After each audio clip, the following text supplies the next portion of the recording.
je ta naša čustvena terapija, v kateri bi vam danes rada razložila, zakaj pride do težav, kot so anksioznost, izgorelost, panični napadi in nespečnost.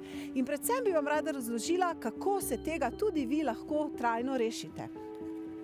Namreč, ko ljudje živimo in gremo skozi življenje, doživljamo marsikaj. In lepe trenutke in tudi težke trenutke. In vsak tak težek, stresen moment, ki ga ljudje doživimo, pusti v nas nek odtis, pusti nam spomine in poleg spominov nam pusti tudi nek energijski odtis. In to so preprosto naši občutki.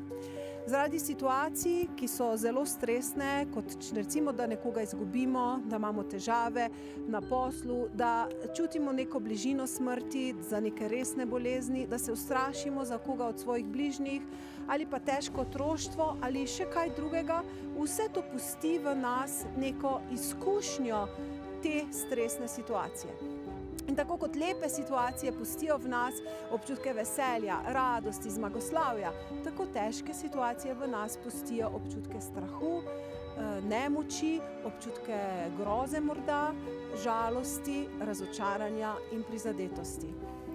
In ko pridemo enkrat do te točke, da je teh občutkov preprosto preveč, da so se nakopičili v naše telo, da se je tega preveč naložilo, takrat naše telo nam hoče povedati, ne morem več. Preveč se je nabralo in ne moremo več funkcionirati. In če ste danes na tej točki, ko čutite, da vam vaše telo že sporoča, da mu ni več prijetno, da je tega preveč, ste dobrodošli, ker danes bi vam rada pokazala, kako se tega tudi znebite.